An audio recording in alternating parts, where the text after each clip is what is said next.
So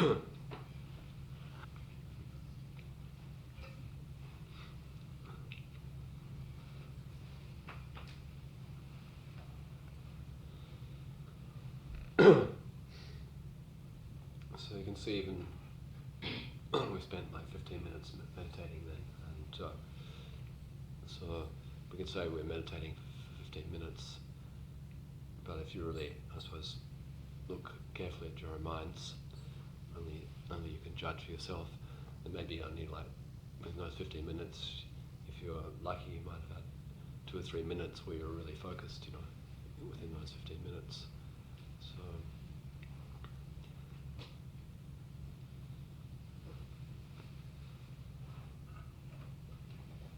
So it's a skill that we that it's a work in progress. It's a work in progress. And really, it's I suppose the art of meditation, the art of liberating oneself from one's own thoughts and negativity is really it's a lifetime's practice. Something we can. There's no end to it really. Just we can keep perfecting it,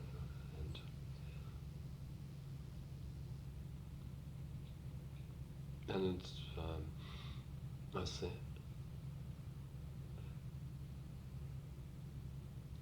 I was giving you that example of when you're concentrating, it's like you need a firm intention to stay focused on that object. Just like if you've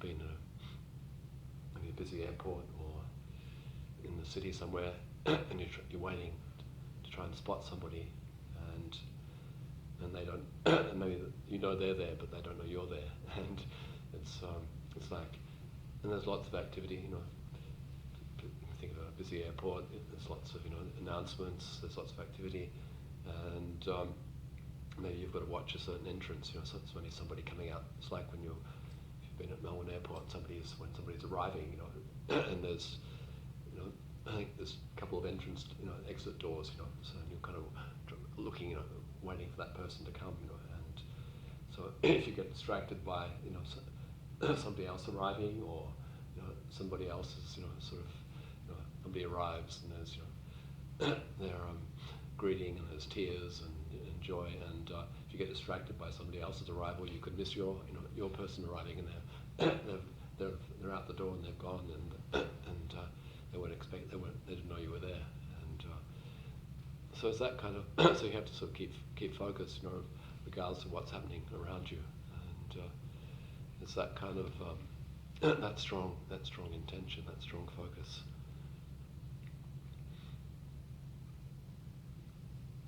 So that's what's particularly when we're training ourselves meditation. That's that kind of focus we need. We might get temporarily distracted, but then we're focusing on the exit door for that person to come through. But then we see something else happens nearby, and we get distracted. But then we realize, no, I'm meant to be I'm meant to be focusing. I've got to focus on there. I can't be distracted. So then you don't get distracted for too long. You bring attention back to that exit door, watching, just focusing on that. So that's sort of the. Otherwise, we can sit down and kind of go through the motions of meditating. So we can imitate, and we're quite good. We're quite good at imitating, and we can sort of have the external form of doing meditation, but depends what we're really doing with our minds. That's the physical posture is just to give us a nice stable posture in a way, so we can be comfortable and relaxed, so we can actually in a way forget about our body, so that we can be free just to focus on our minds. And so that's the important thing. You can have the good posture, breathe, have the breath flowing easily, naturally. But then we have to also train, in concentration initially.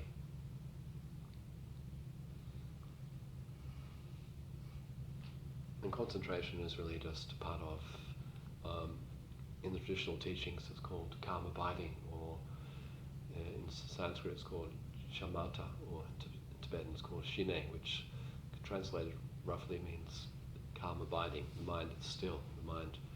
Our minds become like the gentle, undisturbed surface of water, as opposed to like an ocean where there's waves and it's very rough. So it's just allowing our minds to become still and clear like water. And when we have that stillness, then we can start to have clarity and insight into our true nature. So concentration is not an end in itself, but it's just really, it's a place to you might say it's like a key to access and to give us clarity.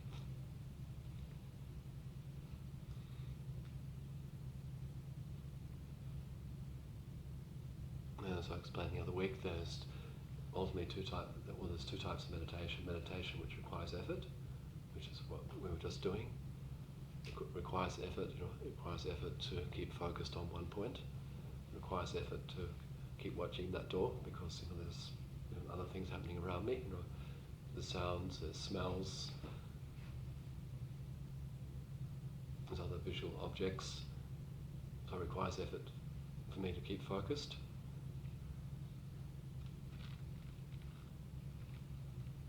So that's, or there's meditation which requires no effort, which is what we're really working towards, which is spontaneous, natural awareness, which is the innate quality of our minds anyway, is pure awareness. So contrived or fabricated awareness or concentration is really just a support for us to experience a natural, open, free, spontaneous awareness, which is what is known as our Buddha nature. Our awakened nature is naturally awake. The Buddha is somebody who is fully awake, and so that's what we're inspired by, and that's what we're working towards, to become fully awakened.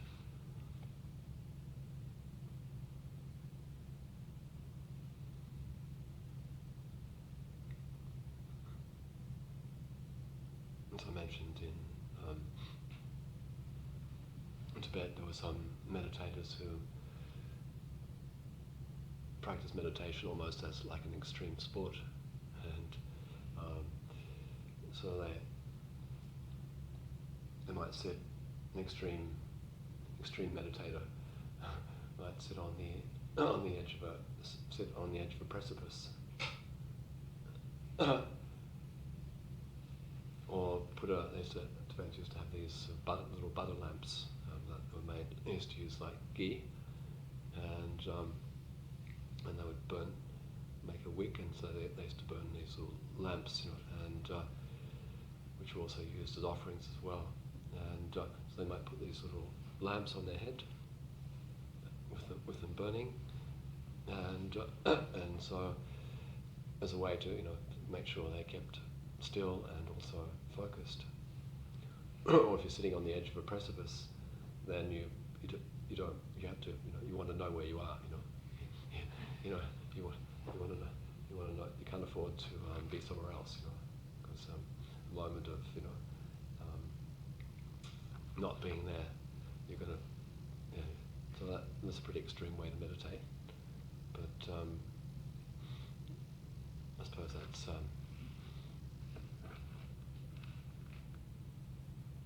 A swift way to wake up,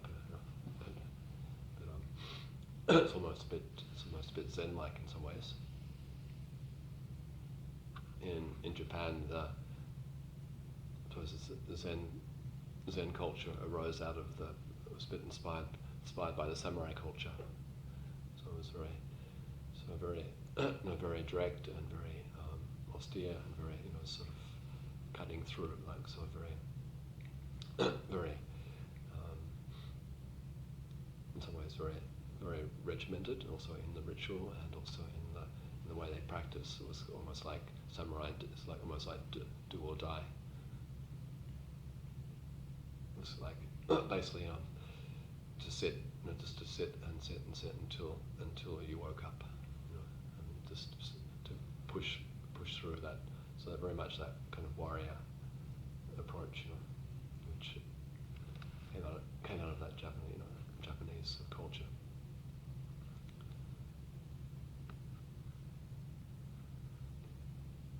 So whatever the case, for us to progress, to develop mindfulness is very, become very popular in our Western culture.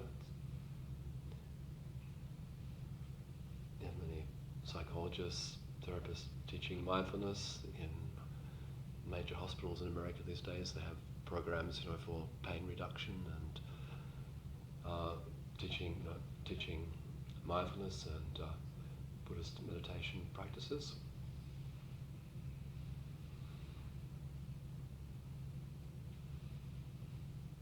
So several years ago there was a conference in America with the Dalai Lama, and some traditional Buddhist teachers had some doubts, whether it was okay to, I suppose, to take Buddhist practices from a Buddhist tradition and then just to sort of give the practices to people who weren't, practicing Buddhism, such as giving, I suppose, using them for pain reduction, for stress reduction, and the Dalai Lama's reply was, well, the Buddha's teaching is the Dharma is designed to alleviate and to ultimately eliminate all forms of suffering. So even if originally in Buddhist context meditation is not designed it's not designed for stress, it's designed for spiritual awakening. But if, as the Lama said, if these techniques can help people be free of their physical pain or even their, sort of their mental suffering, even if their goal is not to become awakened, enlightened, then that's, Buddha would be happy with that. Buddha would be happy with that.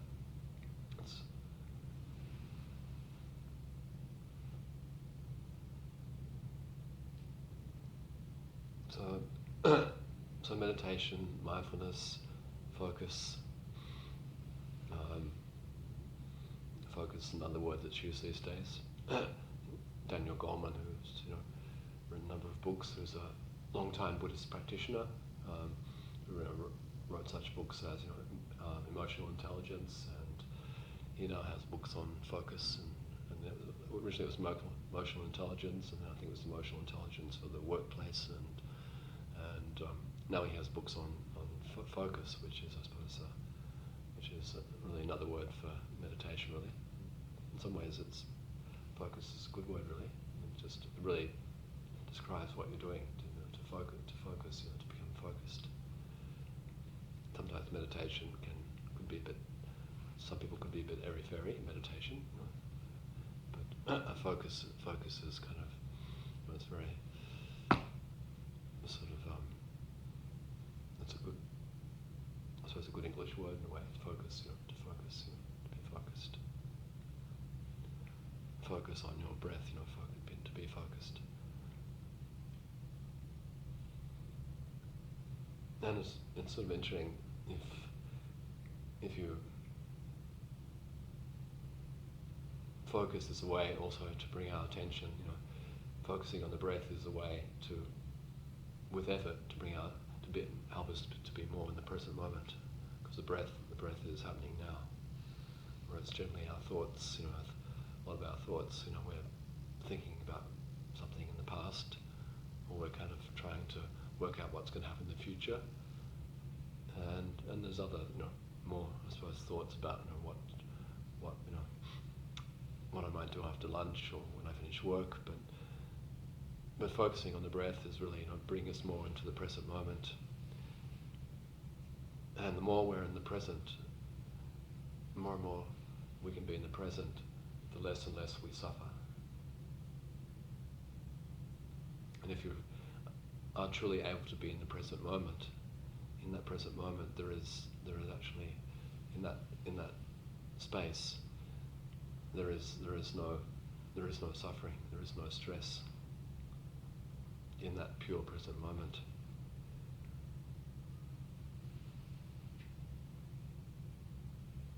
But if we're getting caught up in thoughts of the past, or if we're worrying about anything to do with the future, then generally there's some level of, it might be very subtle or it could be gross, but there's some level of suffering or stress involved in those thoughts.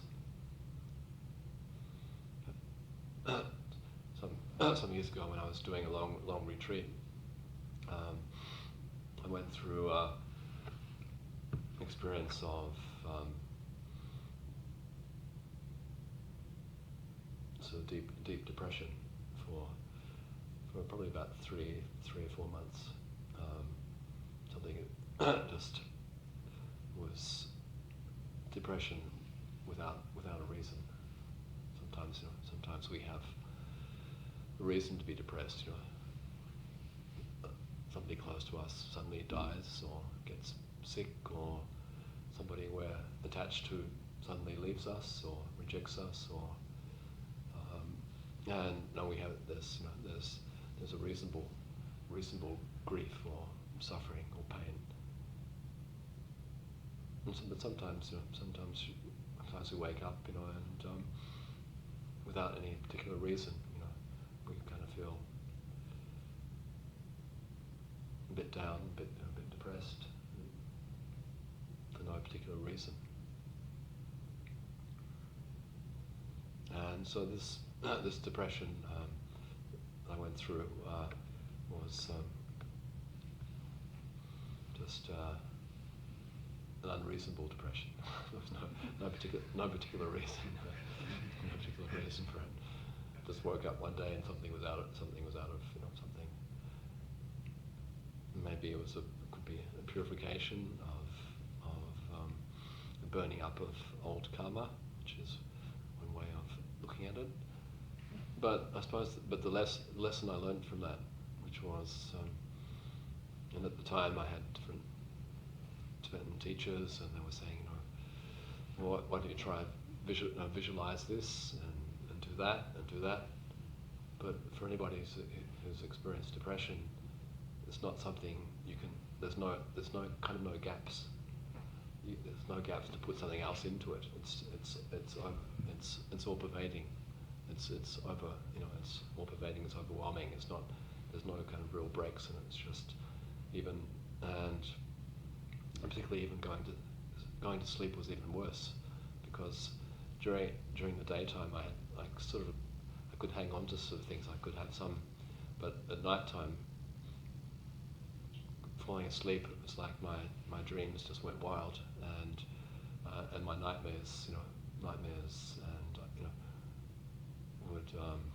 I would wake up with my chest heart pounding, so it's like the depression, the fear just went completely even more crazy when I was sleeping. So I didn't really want to go to, it wasn't really, I didn't want to go to sleep, which is, most of us, we kind of can't wait to get to sleep, really. Just for various reasons, just to recover, rebalance our elements, but also just to have a break, really have a break from just all the stuff we're doing. It's kind of our little holiday every night, little holiday every night. So, but in my case, going to sleep was even worse because. But what I found was that in the end, I couldn't really, but my teacher says, say this, visualize this, visualize this light and do this, but really there was no gaps to kind of bring something else into it. It was just but all I could really do, which I discovered myself, was hang on to my breath. And boy was I hanging on to my breath, because when you're on that edge, because what I found is when I started thinking about the past, or if I started letting my fears carry me into the future, the suffering just blew up. It was like, going back to the past, just suddenly, or letting my mind drift into the future, just the fears and anxieties just blew up. So I had to kind of really just sort of hang on to my breath, and I wasn't sitting down, I wasn't meditating. I was just, whatever I was doing, I was just hanging on to my breath. And so and the big lesson for me was that I sort of had a powerful sort of realization that, when you're not living your life in the present moment,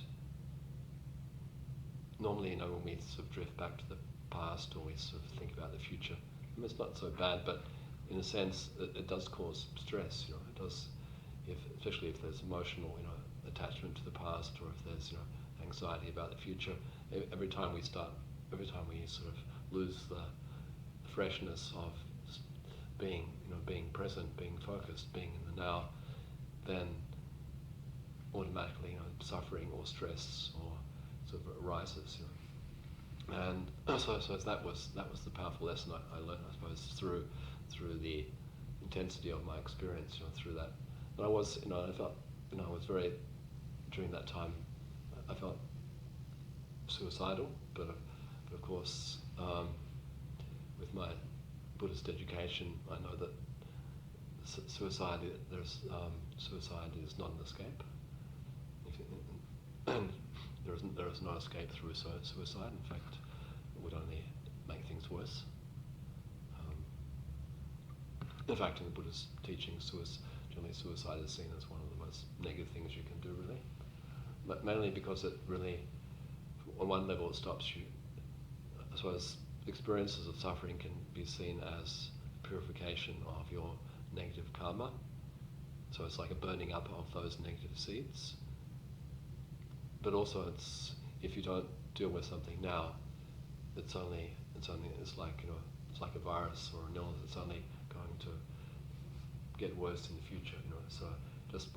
So even if you escape from this present life, if you think you're escaping, it's still going to be there. Probably in a much more difficult, more powerful and more difficult form. So for that reason, generally, suicide is seen as not a good thing in the Buddhist teachings. Of course, people. So if you don't have that, so fortunately, I had my Buddhist education, which even though I felt suicidal, I knew that you can't escape. You can't escape from your own mind. And even if you end this life, you're still having to deal with. In fact, if you're living this life in that pain and that suffering, then it's like you're taking it with you, and so that was my, I suppose, experience. So in meditation, whenever our minds wander to the past, or they start to sort of anticipate or worry about the future, then and not just in meditation, but in all of our lives, during the day, whatever we're doing, whenever we're kind of the mind's wandering around, drifting between past, present, and future, it's just naturally the uncontrolled, the unruly, the undisciplined mind is creating a lot of stress and tension just through its fact that it's basically controlling us rather than us being masters of our own mind. So you might say meditation is also training ourselves to become masters of our own thoughts and emotions. Otherwise, if we're at the mercy of our own thoughts, then and emotions, then people do commit suicide, because people do kill other beings. People do crazy things, which just where they're completely controlled by their powerful emotions and thoughts, which people ruin the lives of others and their own lives just through their thoughts and emotions being out of control. They lose their clarity, they lose their reasoning, they lose their compassion.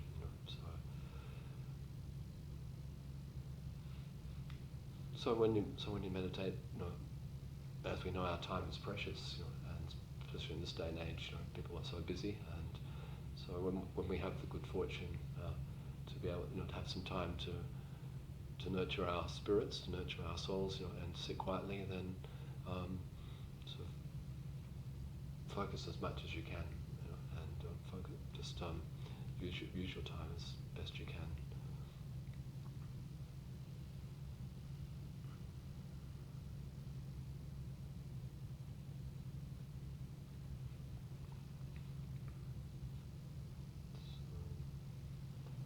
So we might just end here unless anybody has any questions or anything they'd like to share. So just my experiences with meditation, what we've gone through tonight is what with other meditation classes is called the Impermanence. But further on in the meditation, there's focus on. There's different types of meditations. Let's say, do you know the four forces? The four powers, or four powers, four forces. Yeah, right. We identify something that you're concerned about in terms of your behaviours, karma, and then you go through the process of refuge, regret, etc., etc. Right. Yeah. So I guess this meditation seems to me to be emptying the mind, focusing on stillness, being within the moment, the breath. But there's other types of meditation. Do you do those within the Tibetan practice, or is that further steps down the path? Yeah. The four powers comes as part of some Tibetan practices, but generally, if that's more of a, dealing with, if you have, seems ways to release, negative thoughts or emotions or regrets. That that's like the power of regret. So it's like the power of, releasing a negative action or something you've done in the past. But so that's, so again, that's more, it's not. You can use it as a practice, but it's not really a pure meditation practice because you're bringing in the thought there. Yes. You're thinking now. But that can be done.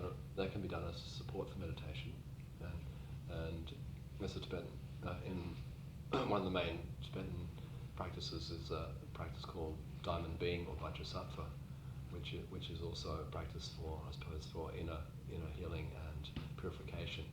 And so those four powers are brought to play within that practice. But that's has a particular function.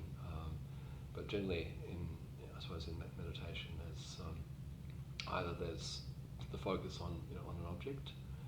There are other,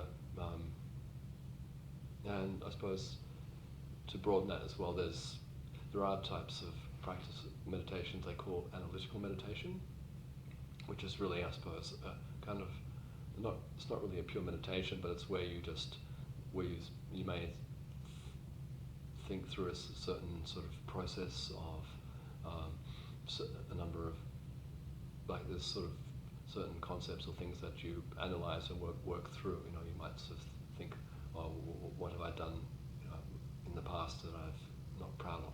What have I done that's but others, so you might think, okay, well, I did such and such. So then you would say, okay, well, I feel regret for that, and so there's sort of processes where you would think, or you can think about, for example, cause and effect. You can do analytical meditation on impermanence, where you sort of look at the impermanence of the physical world around you, of beings in your life. You can sort of think through that process to to bring you to an understanding of what is impermanence. You can analyze things. So there's that. So that there is a sort of analytical meditation, but I suppose, but in essence, pure meditation is really, I suppose, either concentration with effort or just pure direct awareness, which is without effort. So and particularly in the Tibetan teachings, they have probably more meditation practices and techniques than any Buddhist tradition, really. I mean, in the Tibetan tradition, because in Tibet, the teachings from the different streams or vehicles of Buddhist teaching sort of came together, and so it's a very large body of knowledge and practices and techniques available in the Tibetan tradition. So, but simply, meditation is either concentration with effort, focus with effort, and meditation, or just natural pure awareness, which requires no effort. So it's like meditation with effort, concentrating on something helps you to calm and still the mind. Then when the mind becomes still and clear, then you can let go of that effort, let go of that technique, and then just experience the clarity and the innate awareness.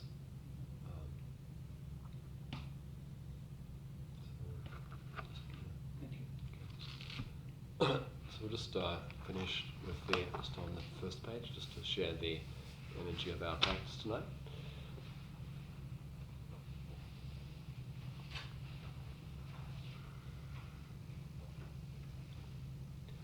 As the Buddha said in his teachings, it's called the three sacred elements. If we practice, meditate with the three sacred elements, it's the sacred intention, which is the intention of compassion, the wish to benefit others.